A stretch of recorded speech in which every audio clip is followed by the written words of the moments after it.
Persma, salam perubahan. Halo Metalinus yang ada di rumah yang sekaligus sedang menonton tayangan Metatalk. Sebelumnya kenalkan, nama saya Ayu Syarmila yang akan menemani teman-teman semua dalam Metatalk episode 8 kali ini. Nah, di episode kali ini kami akan membahas mengenai esensi pengaderan. Penasaran kan teman-teman? Kalau begitu, pastikan teman-teman menonton sampai akhir tayangan ini. Oh iya, seperti biasa, kita tidak akan sendirian di sini. Kali ini kita akan ditemani oleh bintang tamu yang tak kalah keren dari bintang tamu sebelumnya. Mari kita sambut, ini dia Presiden Badan Eksekutif Keluarga Mahasiswa Politeknik Negeri Ujung Pandang. Halo kawan-kawan. Halo Kak, mungkin dari beberapa teman-teman Meta ada yang belum tahu narasumber kita kali ini. Jadi mungkin bisa dong Kak perkenalkan dirinya terlebih dahulu. Baik. Saya Rizky Abadi Putra, saya anak PNUP, jurusan akuntansi. Sekarang lagi sibuk kerja skripsi. Kesibukan lain ya cari kesibukan. Mungkin itu sih. Oke, terima kasih Kak. Nah, jadi sepanjang acara ini kita akan berbincang bersama Kak Abadi mengenai esensi pengaderan. Jadi Kak Abadi sendiri di sini ini sebagai duduk dalam kepemimpinan BEM KMPN. Betul.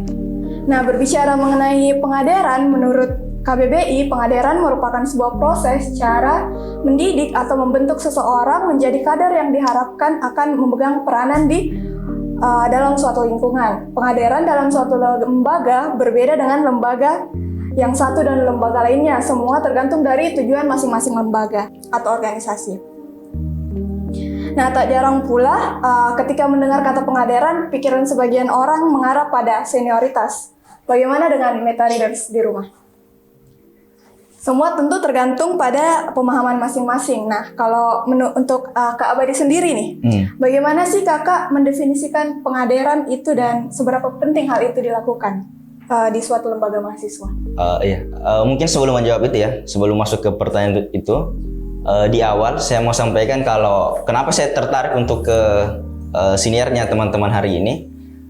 Saya merasa kalau banyak hal itu yang lebih banyak disalahpahami ketimbang dipahami. Ya, yang sebagian kita ini ternyata dalam prosesnya ternyata tidak memahami, tapi dalam prosesnya ternyata dianggap kita paham akan hal itu. Dan posisi pengaderan pada titik itu saya kira sangat dekat dengan itu. Pengaderan itu satu term yang kembali lagi lebih banyak disalahpahami ketimbang dipahami, kayak begitu. Makanya ketika teman-teman Persma kemudian menghubungi saya untuk membahas mengenai esensi pengaderan, saya sangat tertarik akan hal itu, kayak gitu. Nah, pertama berbicara tentang esensi itu kan satu term dalam filsafat atau dalam ontologi yang membahas mengenai hal ihwal apa yang menjadi dasar dari sesuatu, kayak begitu. Sehingga kalau sesuatu itu tidak ada, maka sesuatu itu tidak bisa disebut sesuatu. Agak-agak mengawang-awang tapi pengantar-pengantarnya begitu dulu. Jadi kira-kira esensi begitu. Jadi kita mau membahas pengaderan ini dari sisi apa yang harus ada dalam pengaderan sehingga kita bisa sebut itu sebagai pengaderan. Ya begitu. Nah, sebenarnya membicarakan pengaderan itu harus membicarakan keseluruhan dari pengaderan itu. Ya betul, tidak bisa hanya dilihat pada tataran-tataran yang sifatnya fenomena saja. Karena kita banyak membicarakan pengaderan itu hanya pada tataran fenomena, misal senioritas, misal kekerasan, semua itu fenomena dari pengaderan. Membicarakan pengaderan tidak boleh hanya pada tataran itu. Membicarakan pengaderan harus secara menyeluruh, karena hanya pada kemenyeluruhanlah kita bisa bertemu dengan indahnya kebijaksanaan. Kira-kira begitu. Makanya membicarakan pengaderan perlu secara menyeluruh. Apa yang saya maksud dengan kemenyeluruhan itu adalah itu tadi melihat pengaderan tidak hanya pada tataran fenomena-fenomena saja. Misal tadi senioritas, kekerasan, tapi melihat lebih jauh daripada itu. Kenapa bisa kekerasan itu muncul? Kenapa bisa senioritas muncul? Kayak begitu. Tidak hanya melihat pada aspek fenomena, tapi pertanyaan kenapa itu muncul itu yang penting sebenarnya. Nah, sehingga saya mau ke dulu ya, ke persoalan bagaimana saya mendefinisikan pengaderan. Kalau tadi Ayu baca itu dari KBBI itu secara term saya juga mendefinisikan demikian, tapi secara sempit. Jadi saya mau mendefinisikan pengadaran itu secara sempit dan secara luas. Kalau secara sempit mungkin tadi seperti yang disampaikan Ayu yang disadur dari KBBI. Tapi secara luas, saya memaknai pengadaran sebagai satu upaya untuk memanusiakan manusia. Ini term yang agak sulit dipahami ketika kita tidak paham bagaimana manusia itu. Term memanusiakan manusia dalam pandangan saya itulah yang menjadi esensi dari pengaderan. Ya gitu. Memanusiakan manusia itulah yang menjadi esensi dari pengaderan. Apa itu memanusiakan manusia? Yaitu satu proses atau satu upaya untuk mengaktualkan potensi-potensi kemanusiaan kita. Namun tepat di situ problemnya. Karena definisi manusia tiap lembaga itu menjadi berbeda. Ya, tepat di situ problemnya saya kira. Mendefinisikan manusia yang kadang berbeda. Sehingga nanti turun sampai tataran metodologis tentu akan berbeda juga. Misal di satu lembaga mendefinisikan manusia sebagai yang loyal, sebagai yang solid, sebagai yang punya solidaritas tinggi, itu yang dimaksud dengan manusia. Maka cara-cara pengadarannya itu atau metode pengadarannya akan setur dengan apa yang didefinisikan tentang manusia, tentang kader. Misal di satu lembaga juga mendefinisikan manusia sebagai orang yang punya intelektualitas tinggi. Maka cara mengadarnya juga demikian. Bagaimana supaya terpantik potensi-potensi intelektualnya manusia atau intelektualnya kader.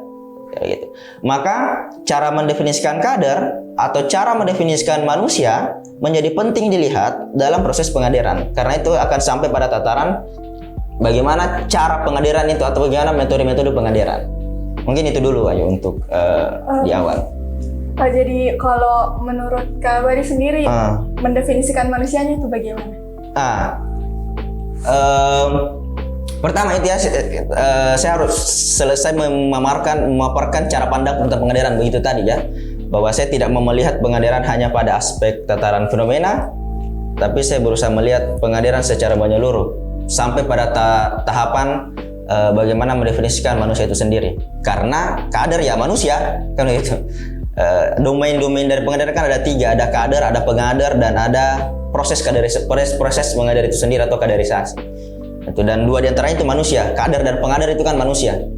Kaderisasi itu satu proses yang juga diciptakan oleh manusia. Makanya penting kalau bicara pengadaran itu kita bicara manusia dulu. Ya, kita bicara manusia, apa itu manusia dan sebagainya. Nah, kalau mendefinisikan manusia sendiri, ini yang agak-agak saya tadi sampaikan di awal bahwa ini akan berbeda dari tiap lembaga cara mendefinisikan manusia, sehingga nanti di tataran metode juga akan berbeda. Kalau saya sendiri mendefinisikan manusia itu sebagai saya mau ikut Aristoteles saja. Saya mau ikut Aristoteles, makhluk yang berpikir. Makhluk yang berpikir itu saja. Jadi cara-cara mengadar kita adalah bagaimana untuk mengaktifkan potensi berpikir kita. Ya begitu. Sekarang pertanyaannya, untuk mengaktifkan potensi berpikir orang, apakah harus melalui kekerasan? Apakah harus melalui tindakan-tindakan yang sifatnya senioritas? Meskipun nanti senioritas ini punya banyak definisi ya. Kita harus punya batas yang tegas juga yang mana yang dimaksud senioritas. Tapi saya kira kita tidak pada ranah itu. Nah, kalau definisi manusianya adalah yang berpikir, maka pengadaran itu yang dimaksud adalah bagaimana mengaktifkan potensi berpikir kader. Jadi cara-cara pengadaran itu, cara-cara atau metode-metode pengadaran itu dilakukan supaya potensi berpikir manusia itu bisa aktual. Ya gitu. Maka cara mengadarnya misal perbanyak baca buku, perbanyak kajian, perbanyak diskusi, bukan dengan berbanyak push up atau dan lain sebagainya lah. Ya itu. Itu kalau dari saya. Tapi kembali lagi saya tekankan di awal bahwa sangat tergantung dari bagaimana mendefinisikan kader itu sendiri. Atau bisa secara teknis di lembaga itu dibahasakan sebagai profil kader. Bagaimana profil kadernya, profil kader yang diinginkan. Mungkin itu kalau itu pertanyaannya definisi manusia. Nah, tadi seperti yang kita bilang Kak, biasanya ada kaderisasi identik dengan kekerasan dan segala macam. Kan sepertinya yang seperti itu tuh tidak jauh dari bisa disebut budaya organisasi.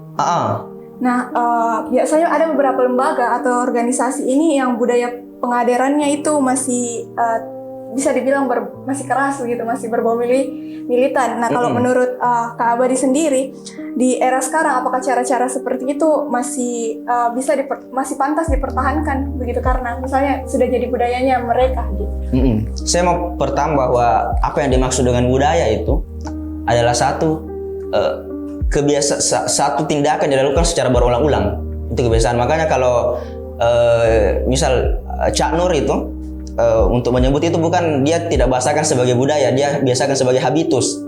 Habit tuh kebiasaan, habit. Jadi budaya itu sama dengan habitus, sesuatu yang dilakukan secara berulang-ulang.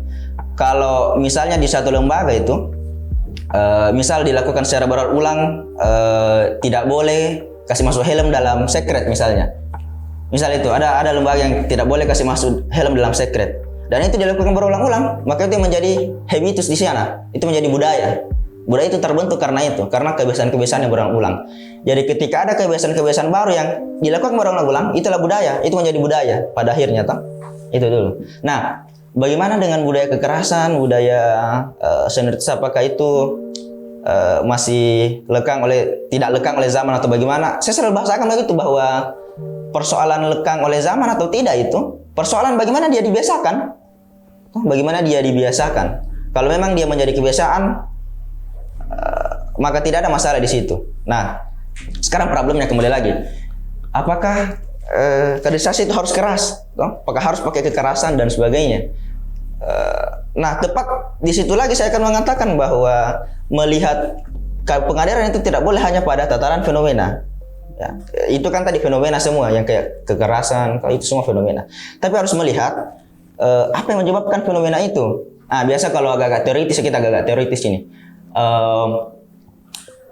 Kita kan saya selalu meyakini bahwa semua tindakan itu lahir dari apa yang kita pikirkan, kayak begitu. Tidak ada itu tindakan yang tidak lahir dari pikiran, dari pemahaman-pemahaman atau. Jadi secara terus biasa metodologi itu atau cara-cara mengajar itu lahir dari ideologi apa yang kita yakini. Jadi metode itu lahir dari ideologi apa yang kita yakini. Ideologi itu lahir dari cara kita memandang dunia atau worldview, kalau teman-teman biasa worldview, pandangan dunia. Nah, pandangan dunia itu lahir dari bagaimana pengetahuan kita. Jadi puncak dari tindakan itu adalah pengetahuan. Jadi apa yang melandasi tindakan itu adalah pengetahuan. Apa yang mendasari metode-metode kita dalam mengajar itu pengetahuan tentang pengadilan. Ya. Jadi saya menarik satu garis di situ, bahwa metode-metode pengadilan itu, cara-cara pengadilan itu justru lahir dari pengetahuan tentang pengadilan itu sendiri, atau pengetahuan tentang kader itu sendiri. Kembali lagi pada definisi manusia kita. Kalau misalnya definisi manusia adalah yang militan, maka watas saja kalau cara mengajarnya adalah dengan agak keras, supaya bisa lahir yang militan. Tidak mungkin itu mau kader yang militan, yang loyal dan sebagainya. Kalau mengajarnya hanya dengan baca buku kok, tidak mungkin itu. Makanya kalau di militer itu tidak diajar orang baca buku. Tapi memang fisik ini karena militansi yang diinginkan. Karena definisi kadernya di militer itu yang militan, yang siap untuk mati dan sebagainya. Tapi apakah di lembaga mahasiswa itu definisi manusianya? Kembali lagi, itu persoalan cara lembaga mendefinisikan, kayak gitu. Nah, sehingga persoalan kekerasan tadi yang agak keras dan sebagainya, saya cuma mau bilang kalau saya tidak mau katakan itu salah, karena itu lagi-lagi perdebatannya itu perdebatan metodologis, itu tidak sia-sia, itu perdebatan metodologis, itu tidak kontraproduktif perdebatan yang seperti itu. Yang terpenting adalah pada tataran ini pengetahuan yang harus diperdebatkan. Apa definisi manusianya? Apakah definisi manusia ini sudah cocok untuk mahasiswa? Kira-kira begitulah. Yang terpenting dibanding mengatakan bahwa saya sepakat atau tidak dengan kekerasan di pengadilan, itu tidak terlalu penting sebenarnya. Yang penting adalah bagaimana mengetahui kenapa itu bisa hadir. Karena itu tadi, karena ada pengetahuan yang berbeda tentang manusia, sehingga lahir secara metode. Ada yang keras, ada yang agak soft dan sebagainya. Oh, jadi bisa dikatakan kalau menurut Kak Abadi sendiri ini kembali lagi tergantung setiap lembaga mendefinisikan manusianya itu. Jadi kalau misalnya berarti yang perlu ditekankan di sini bagaimana setiap lembaga itu mendefinisikan manusianya dan Betul. Apakah cocok definisinya dengan lembaga yang dia jalankan. Betul. Nah, misal kalau di kampus kan ada lembaga penalaran dan ada lembaga minat dan bakat. Apakah definisi manusia yang kita pakai itu sudah cocok dengan esensi sebagai penalaran? dan esensi sebagai minat dan bakat. Ataukah justru definisi manusia kita ini lebih cocok dengan definisi manusianya militer misalnya atau apa? Itu tentu menjadi bahan refleksi kelembagaan lah, kayak gitu. Nah kalau misalnya menurut Kak Abadi ini, kalau lembaga-lembaga yang cocok, yang sudah sesuai pakai cara pengadaran yang keras itu, menurut Kakak lembaga seperti apa? Iya, yang memang definisi manusianya sejak awal adalah yang militan yang membutuhkan solidaritas tinggi, yang membutuhkan siap mati memang, dan itu banyak ditemui di instansi-instansi yang sifatnya lebih ke militer atau semi militer. Gitu. Tapi kalau untuk mahasiswa sepertinya tidak cocok Kak. Kalau untuk saya itu tidak cocok karena mahasiswa pada dasarnya adalah makhluk yang bebas dan mengedepankan rasionalitasnya. Itu. Terima kasih Kak. Terus menurut Kakak ini pengadaran seperti itu yang mungkin kadang masih ada yang jalankan di lembaga-lembaga kampus yang seharusnya sebaiknya mungkin atau tidak tepat dilakukan sedemikian rupa dengan cara kekerasan itu, apakah ada hubungannya dengan paham senioritas?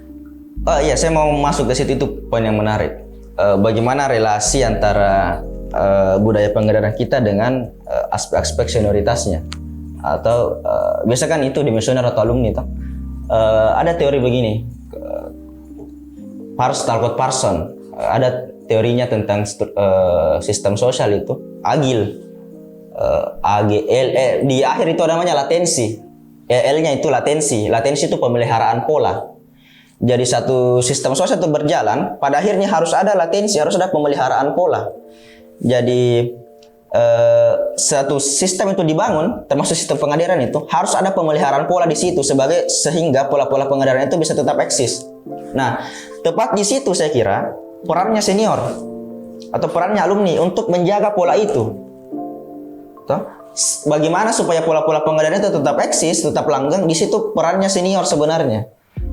Menjaga latensi, menjaga pemeliharaan pola. Sehingga sebenarnya senior itu hanya datang untuk melihat sudah sesuai mika ini dengan yang dibangun pada awalnya. Menurutku senioritas itu begitu, Ji.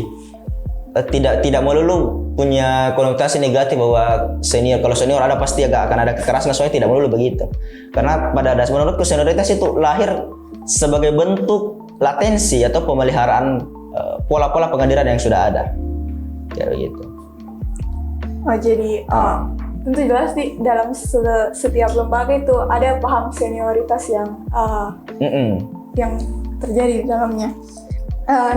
Teman-teman pasti atau Kak Wadi pasti pernah dengar beberapa kasus pengadaran seperti yang hangat baru-baru ini, yaitu meninggalnya salah satu mahasiswi perguruan tinggi swasta yang ada di Makassar. Terus ada tindakan tidak manusiawi yang dilakukan oleh senior kepada juniornya di universitas yang ada di Malang. Terus masih banyak lagi lah kasus-kasus seperti itu. Bagaimana pendapat Kak Abadi sendiri mengenai hal tersebut? Iya, pertama saya kembali lagi bahwa saya tidak mau melihat sesuatu itu hanya pada tataran fenomena saja. Itu kan semua tadi fenomena tuh yang Ayu sampaikan. Ada fenomena-fenomena ini. Tapi apa yang menyebabkan itu? Pembacaannya harus selalu begitu. Apa yang menyebabkan itu? Karena kalau kita hanya berdebat pada tataran fenomena itu tidak menyelesaikan masalah. Mungkin kalau di masalah ini selesai, tapi tidak menutup kemungkinan akan lahir masalah-masalah yang lain. Karena kita hanya menyelesaikan pada tataran fenomena. Maka pembacaan kita harus lebih jauh daripada itu. Tidak hanya melihat pada tataran fenomena. Sehingga saya kembali lagi bahwa kira-kira apa yang menyebabkan itu? Apa yang menyebabkan sehingga ada cara mengadar yang seperti itu? Apa yang menyebabkan sehingga cara kita memperlakukan kader seperti itu? Saya kembali lagi bahwa itu adalah persoalan cara mendefinisikan kadernya atau cara mendefinisikan manusianya. Kayak begitu. Jadi kembali lagi saya berpegang teguh pada definisi tadi bahwa manusia di kampus itu seharusnya tidak dibentuk seperti itu. Sehingga saya pada titik itu tentu pertama juga saya harus bilang kalau apa yang lahir di media itu kan tidak sepenuhnya objektif, ya, tidak sepenuhnya menggambarkan realitas yang terjadi karena banyak yang dipelintir dan sebagainya. Tapi anggaplah yang diberitakan itu media objektif, anggaplah seperti itu.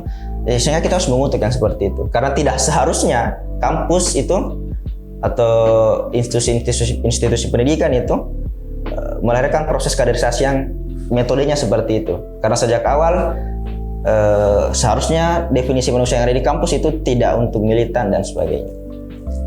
Itu biar kami di institusi-institusi militer yang seperti itu. Jadi seharusnya tidak terjadi yang hal seperti itu kita. Iya.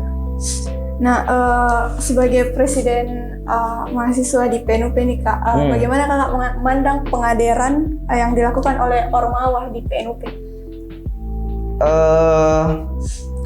Iya, saya di tahun-tahun awal itu pada saat jadi mahasiswa, tahun-tahun awal kayak sudah tua sekali. Saya juga di lembaga pengadilan pernah dan juga menjabati kaderisasi departemen itulah untuk itu toh kaderisasi dan kecenderungan kelembagaan kita itu masih kadang gagal dalam mendefinisikan kader atau mendefinisikan manusia. Sehingga kembali lagi saya tidak mau mengutuk metodenya, atau saya mau mengutuk persoalan pengetahuan tentang manusia. Karena mengutuk metode itu lagi-lagi itu tidak menyelesaikan masalah. Jadi menurutku di PNUP itu sepertinya masih gagal dalam mendefinisikan manusia. Dalam hal ini manusia seperti apa yang dibutuhkan oleh kampus. Seperti itu. Kalau metodenya saya tidak usah komentari lah, teman-teman bisa lihat sendiri seperti apa. Nah kan Kakak Ormawa atau di kampus itu masih salah dalam mendefinisikan manusia sehingga pengadarannya atau jalannya kaderisasinya masih bisa dibilang kurang atau perlu diperbaiki. Mungkin bisa dibilang kekeliruannya dalam hal mendefinisikan deh. Jadi apakah Kak Abadi punya cara-cara atau tips atau mungkin saran yang sebaiknya dilakukan agar kesalahan itu tidak terulang kembali atau bisa diperbaiki ke depannya? Kalau saya kembali lagi bahwa pertama harus memahami manusia seperti apa yang dibutuhkan oleh kampus, oleh satu institusi perguruan tinggi, ya memahami dulu kira-kira apakah misal definisi agent of change itu di mahasiswa masih relevan untuk saat ini? Apakah misal definisi guardian value atau mahasiswa sebagai penjaga moral misalnya itu masih tepat untuk digunakan? Refleksi-refleksi seperti itu yang saya kira harus hadir di kelembagaan kita, ya. Sehingga kalau kita selesai di situ, selesai di kepala ini, selesai di persoalan pengetahuan, maka di persoalan tindakan itu pasti akan mengikut juga. Meskipun kadang nanti di teori akan ada gap, tapi yang penting selesai dulu lah di persoalan isi kepala. Jadi kalau ditanya apa tipsnya, kasih selesai dulu isi kepalanya. Kasih selesai dulu pemahamannya tentang manusia, kasih selesai dulu pemahamannya tentang kader, kasih selesai dulu pemahamannya tentang manusia seperti apa yang dibutuhkan oleh kampus, oleh bangsa, kayak begitu. Itulah kira-kira. Jadi menurut Kak Abadi ini kapan kira-kira sebaiknya nih mahasiswa atau calon-calon pengadar ini dikasih ini ilmu-ilmunya atau diajarkan definisi yang benar? Itu sebenarnya agak sulit karena kita sudah terhegemoni sebenarnya sama satu budaya yang sejak awal mendefinisikan manusia itu sudah tidak tepat ya. Tepat. Nah, itu agak sulit. Cuman ya melalui momen-momen seperti ini sebenarnya kita bisa ada teman-teman pers yang mau mengangkat ini misalnya, atau ada lembaga-lembaga lain yang coba untuk mendorong ini loh harusnya cara kita mendefinisikan manusia. Mulai momen-momen seperti itu saja dulu yang kita manfaatkan.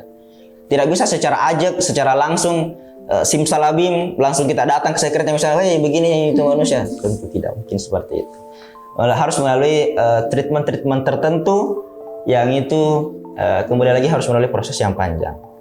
Gitu. Karena proses pembentukan hegemoni tentang definisi pengadilan yang ajak saat ini di kampus itu juga melalui proses yang panjang. Maka untuk menghentikan itu atau mengintervensi hegemoni itu atau mengcounter hegemoni itu juga perlu proses yang panjang. Dan saya kira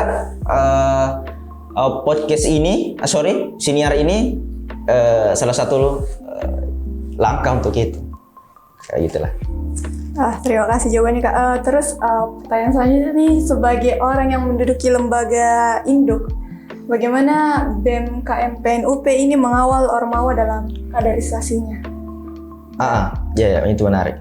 Tentu tidak bisa secara langsung ya, karena kembali lagi persoalan metode itu persoalan yang sifatnya sangat privatif.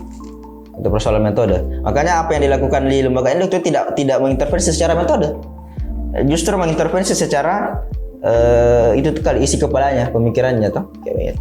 Makanya di lembaga induk itu banyaknya, misalnya kalau teman-teman pernah dapati ada kelas keilmuan, ada kelas pergerakan, yang terakhir LKTM itu kita angkat tentang relasi kelas, bagaimana satu corak produksi ini kemudian mengintrodusir keseluruhan hidup kita. Itu sebenarnya salah satu cara untuk menunjukkan bahwa kader yang diinginkan itu yang seperti ini sebenarnya. Menunjukkan bahwa kader yang diinginkan seperti ini, kader yang punya kesadaran intelektual tertentu. Kayak begitu. Makanya coba yang diangkat di periode ini adalah kesadaran intelektual tentang pentingnya menyadari kesadaran kelas. Itu nanti agak sulit dijelaskan yang mana itu yang masuk kesadaran kelas. Cuman yang mau aku bilang adalah bahwa cara-cara yang coba ditempuh di lembaga induk itu untuk mengintrodusir budaya pengajaran yang sudah sekian lama mengakar ini, yang tampaknya dalam pemahaman saya gagal mendefinisikan manusia itu, ya seperti itu, mencoba mengintrodusir secara intelektual, secara pengetahuannya. Makanya banyak kelas-kelas yang dibikin oleh teman-teman di BEM, karena kita menyasar memang isi kepalanya. Oh, jadi BEM sendiri di sini mengawalnya itu dari pemahaman agar coba begitu. Proses pengadarannya tidak berjalan salah. Kalau misalnya sudah tepat nih cara berpikirnya atau mendefinisikan. Makanya biasa orang bilang perbaiki dulu isi kepalamu, ya itu. Karena kalau bau isi kepala itu ditindakan juga, itu akan insya Allah akan ikut juga. Nah, jadi menurut Kak ini seyogyanya atau sebetulnya bagaimana proses pengadaran ini yang harus dilakukan oleh Ormawa? Kalau saya pertama adalah pengadaran yang emansipatoris, pengadaran yang membebaskan. Membebaskan dalam artian bukan dalam definisi bebas dalam, karena kalau bebas yang sebebas-bebasnya itu kita akan jatuh pada belum memelingkung kontra omnes, seseorang akan menyerang orang yang lain. Bisa begini, ada anekdot begini. Kenapa kau membunuh orang? Ya karena bebas kau membunuh. Jadi kebebasan ini maksud adalah kebebasan dan menghormati kebebasan orang lain. Itu yang pertama, emansipatoris, yaitu yang berdaya membebaskan. Yang membebaskan ini harus punya satu kesadaran kelas, yaitu kesadaran akan satu hal sistem ini yang membuat kita tertindas. Itu apa itu? Nah, satu corak produksi yang menekankan pada akumulasi keuntungan tanpa batas. Itu agak teoris, tapi saya tidak mau terlalu masuk di situ. Yang penting yang mau aku bilang adalah cara mengaderta itu atau kader yang dibentuk itu harus mampu memahami realitas apa yang terjadi saat ini. Misal kita ada dalam suatu realitas yang kekayaan itu meningkat, tapi kemiskinan juga meningkat. Yang agak kontradiktif toh, kekayaan meningkat tapi kemiskinan juga meningkat. Kita juga ada dalam satu fase di mana di antara 100% kekayaan orang itu, di antara 100% kekayaan orang di dunia itu ternyata ternyata 60%-nya itu dikuasai oleh hanya 10% orang di dunia. Teman-teman pasti pernah baca fakta-fakta yang seperti itu. Ada 60% kekayaan di dunia itu dikuasai hanya oleh 10% orang di dunia. Dan 40%-nya itu sisanya itu kita ini perebutkan ini. Kita ini toh. Yang 90% orang di dunia itu yang memperebutkan 40% itu. Kita hadir di di realitas yang seperti itu. Kira-kira apa yang sebabkan itu? Nah, kita mau kader yang mampu membaca itu. Membaca realitas yang hadir hari ini. Ya begitu. Maka menurutku pengadilan hari ini itu harus mampu untuk mengarahkan kadernya agar mampu membaca realitas yang seperti itu. Yang tidak kasat mata, tapi itu langsung terjadi ke kita, ke keluarga kita, ke sahabat-sahabat kita dan calon keluarga kita. Ya gitulah kira-kira. Oh, jadi menurut Kak Badi nih, pengadaran di Ormawa seharusnya pengadaran yang membebaskan tapi tidak mengganggu kebebasan yang lain, dan pengadaran yang bisa mengarahkan kadernya untuk memahami realitas yang terjadi di Kak. Kayaknya sekian pertanyaan dari kita, dari teman-teman pers. Selanjutnya kita ke sesi Q&A atau tanya jawab, yang pertanyaannya datang dari Meta Reader semua di rumah melalui Instagram Persma Tenus. Nah, langsung saja pertanyaan pertama itu datang dari akun amp.me. Pertanyaannya ini, bagaimana pendapat kakak mengenai kakanda otoriter di dalam lembaga? Kakanda otoriter dalam Kakanda otoriter katanya. mungkin korban juga. Biasanya kalau ada kakanda itu bilang, saya itu dulu. Itu mungkin yang kayak begitu dimaksud tuh kayak dulu itu deh. Pertama, kalau misalnya ada yang bilang jangan sekali-kali melupakan sejarah, kan bisa pakai pakai pembenaran itu. Kita tidak boleh melupakan sejarah dan sebagainya. Itu juga saya rasa itu orang yang gagal memahami konteks kalimat itu. Nah, bahwa yang dimaksud dengan jangan sekali-kali melupakan sejarah adalah bahwa apa yang hadir hari ini itu adalah efek dari bagaimana kesejarahan terjadi. Ya, itu bukan mengatakan bahwa apa yang terjadi di sejarah itu harus dilakukan pada hari ini, tapi harus menegaskan bahwa yang terjadi hari ini adalah efek dari satu kesejarahan tertentu. Mungkin orang kadang gagal memahami. Nah, tentu juga harus dipahami apa yang dimaksud dengan kakanda yang otoriter. Otoriter seperti apa itu? Apakah otoriter secara pikiran? Apakah otoriter secara tindakan? Atau apa? Kalau otoriter secara pikiran, tentu kembali lagi bahwa prinsip pengadilan itu harus membebaskan. Begitu. Sehingga kalau kita punya ide itu, kita punya ide tapi dan sudah rasional ini menurut tak, tapi karena ada satu kekuatan oleh kakanda misalnya atau senior sehingga itu ditolak dengan kepentingan tertentu yang bermain di situ, tendensi tertentu yang bermain sehingga itu ditolak. Di situ menjadi tidak sehat lembaga. Ya begitu. Jadi ide itu tidak mampu tersalurkan secara maksimal karena ada tendensi tertentu yang sayangnya kebanyakan tendensi itu dari kakanda atau dari apa yang disebut tadi kakanda yang otoriter.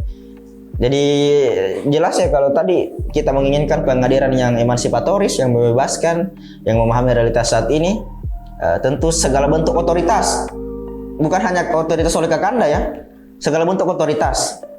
Baik itu oleh otoritas secara gender, kan biasa juga ada begitu, otoritas secara gender yang laki-laki nih lebih didengar suaranya dibanding perempuan. Toh? Otoritas secara kuasa, jadi biasa kalau kita ketua himpunan misalnya atau ketua KM lebih didengar dibanding anggota yang lain. Nah, itu juga bentuk otoritas. Jadi bukan hanya otoritas kakanda, tapi bentuk otoritas yang lain semua harus dilawan, termasuk otoritas secara gender, otoritas secara kuasa dan sebagainya. Jadi Kak Abadi nggak setuju yang otoriter begini? Iya, semua bentuk otoritas, bukan hanya otoritas oleh kakanda. Pertanyaan kedua ini Kak dari akun Aliorbai. Pertanyaannya, bagaimana apabila dalam proses pengkaderan terjadi misinterpretasi yang tidak sesuai dengan esensi pengkaderan dan berdampak pada ideologi suatu kelompok? Itu yang penting itu.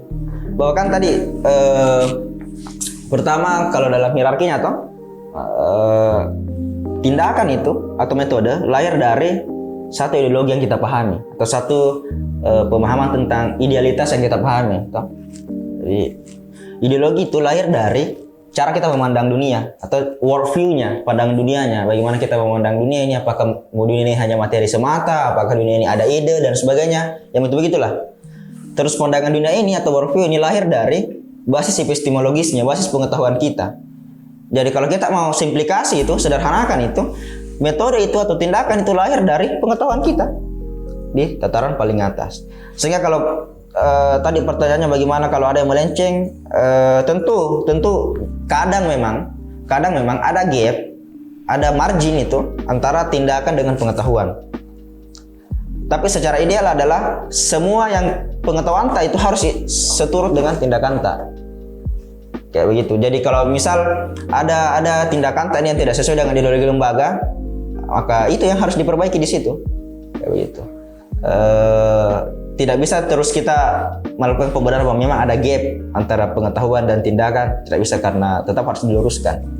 Karena kalau satu ideologi itu, satu gagasan tentang ide itu di lembaga sudah dipinggirkan dalam tindakan, lembaga itu akan hancur dengan sendirinya. Ya itu begitulah. Jadi kalau ada yang bilang, saya juga banyak senior bilang begini, lembaga itu hancur ketika budayanya hilang. Saya sebenarnya orang yang tidak sepakat dengan itu, karena kembali lagi definisi budaya aku adalah apa yang dibiasakan sehari-hari. Ya itu. Kalau satu hal misalnya dibiasakan, ya itu yang jadi budaya. Nah, jadi yang bikin hancur lembaga itu ketika ideologinya rusak. Dia tidak punya haluan ideologis. Dalam artian apa? Dia tidak ada satu sokongan ideologis di situ yang bermain, tidak ada sokongan pengetahuan yang bermain di situ, maka di situ lembaga akan hancur. Bukan karena tidak adanya senior, bukan karena tidak adanya budaya atau apa. Budaya itu, saya tidak bilang kalau budaya tidak penting, budaya tetap penting untuk satu bentuk cara mempersatukan. Tapi yang kubilang adalah kalau tidak ada budaya, dah hancur di lembaga. Gitu. Yang bikin hancur lembaga justru karena tidak adanya ideologi atau tidak adanya satu pengetahuan bersama tentang apa yang diinginkan oleh lembaga itu. Kayak gitu.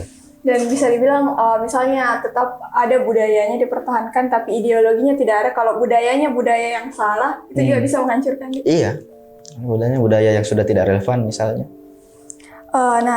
Pertanyaan ketiga Kak, langkah pertanyaan selanjutnya ini apakah sebelum kita melangkah ke esensi dari kaderisasi yang mau salah satu meta readers tanyakan ini, apakah kita butuh pengadaran itu sendiri dan sejauh mana kita membutuhkannya? Ini yang penting juga saya kira. Kembali lagi bahwa bagaimana kita mendefinisikan pengadaran itu penting. Kan banyak juga yang bilang tidak perlu itu pengadaran. Bisa jadi yang dimaksud dengan itu tidak perlu pengadaran adalah pengadaran dalam definisi yang sempit. Yang tadi kan saya definisikan dua, secara sempit dan secara luas. Secara sempit tadi sebagai satu proses untuk meregenerasi kelembagaan. Tentu harus ada pengadaran formal dan sebagainya. Tapi ketika pengadaran dimaknai secara luas sebagai satu proses untuk memanusiakan manusia, maka sejauh itu selama ada manusia, selama itu juga pengadaran dibutuhkan. Karena memang kita tidak bisa kadang untuk mengaktualkan potensi kemanusiaan kita itu memang kita butuh orang lain. Ya. Kita tidak bisa sendiri. Biasa kalau senior itu biasa kasih perumpamaan itu relasi antara kader dan pengadar itu hanyalah relasi pemberian cermin. Jadi pengadar itu kasih cermin ini cerminnya, lihat dirimu. Tuh. Jadi prosesi pengadaran itu sebenarnya adalah prosesi memberikan cermin kepada kader. Ya, bercermin kau sudah lihat dirimu. Tuh, lihat dirimu. Jangan karena saya pengadarmu mau kau jadi seperti saya. Tidak. Justru pengadar itu caranya adalah kasih cermin. Kasih cermin biarkan kader lihat dia sini, oh begini, harus jadi begini. Cuma kan problemnya kadang ada cermin yang retak dikasih ada cermin yang berdebu, ada cermin yang bersih. Makanya proses pengadaran itu harus memberikan cermin yang bersih. Karena kalau cerminnya retak, pasti akan bias. Kalau cerminnya kotor, tidak akan bisa melihat dirinya sendiri. Kayak gitu. Maka pengadaran tetap penting, tapi dalam definisi yang luas sebagai cara untuk memanusiakan manusia atau cara untuk mengaktualkan potensi-potensi kemanusiaan melalui analogi tadi, pemberian cermin itu tadi. Jadi, silakan berkaca sendiri, lihat dirimu sendiri. Saya tugasku hanya memberikan cermin yang tidak retak dan cermin yang tidak kotor. Oke, terima kasih Kak atas jawabannya. Mungkin cukup sekian dulu teman-teman Q&A-nya bersama Kak Abadi. Adapun untuk pertanyaan meta readers yang belum sempat terjawab, silahkan hubungi langsung kakaknya di akun Instagramnya Kak. Bisa dikasih tahu? Kelupai. Rizky Abadi Putra itu saya, Rizky Abadi Putra, ketikmu saja. Bisa dilihat nanti. Ya. Sebelum kita tutup mungkin ada pesan-pesan untuk Ormawa PNUP dari Kak Abadi. Iya.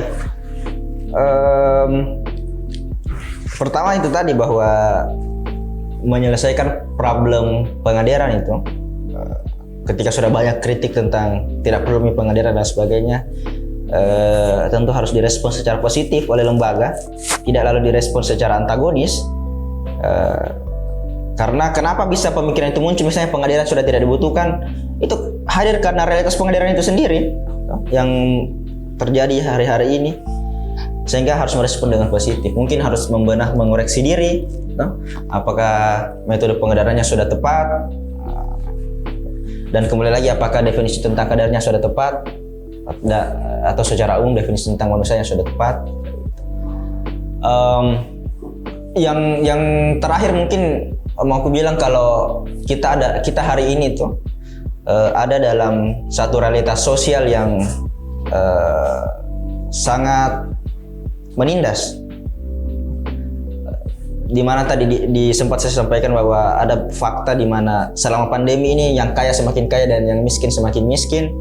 Terus ada juga data tadi yang tadi diafirmasi oleh Ayu bahwa sebesar 60% kekayaan di dunia ini ternyata hanya dikuasai oleh 10% orang di dunia. Itu satu fakta yang sangat jomblang yang kita harus cari tahu apa penyebabnya itu. Apa penyebabnya itu? Tentu kalau kita bilang wah ini karena ini sudah takdir Tuhan, tentu kita akan mengatakan Tuhan tidak adil di situ karena ada fakta yang seperti itu yang sangat jomblang seperti itu. Nah, tugas lembaga pengajaran adalah menginjeksi pengetahuan-pengetahuan yang memungkinkan untuk kita membaca realitas yang seperti itu. Jadi menurutku tugas lembaga pengajaran adalah membentuk kader yang mampu untuk membaca realitas-realitas spesifik seperti itu. Kenapa itu terjadi? Hal ihwal apa yang memungkinkan itu terjadi? Kondisi material apa yang memungkinkan satu fenomena itu terjadi? Gitu. Sehingga bukan lagi persoalan siapa yang paling jago push up, siapa yang paling kalau dibentak tidak menangis dan sebagainya, bukan itu yang kita inginkan dari pengajaran. Bahwa mental penting iya, tapi cara membangun mental tidak melulu persoalan seperti dengan cara seperti itu. Ya gitu. Mungkin itu saja kalau pesan-pesannya. Terima kasih Kak, pesan yang sangat insightful untuk kita semua. Jadi bisa kita simpulkan kepada teman-teman semua bahwa sejatinya pengajaran ini adalah suatu hal yang tidak seharusnya dihilangkan karena merupakan suatu hal yang penting. Namun bagaimana menjalankan pengajaran itu sesuai dengan esensinya, sesuai dengan kalau menurut Kak Badi tadi, sesuai bagaimana memanusiakan manusia. Nah,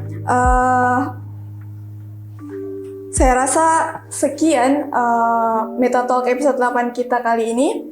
Terima kasih kepada narasumber kita, Kak Badi, yang menyempatkan waktunya untuk sharing bersama kita di sini. Dan untuk teman-teman semua, jangan lupa like, comment, share, dan subscribe video ini di YouTube kami, Redaksi Meta Noyak, dan dengarkan juga di Spotify Meta Talk. Serta nantikan info-info menarik melalui portal berita kami www.metanoyak.id. Jangan lupa follow media sosial kami yaitu Persma PNUP, dan sampai jumpa di Meta Talk selanjutnya. Saya Ayu Syarmila pamit undur diri. Wassalamualaikum warahmatullahi wabarakatuh. Salam Persma, salam perubahan.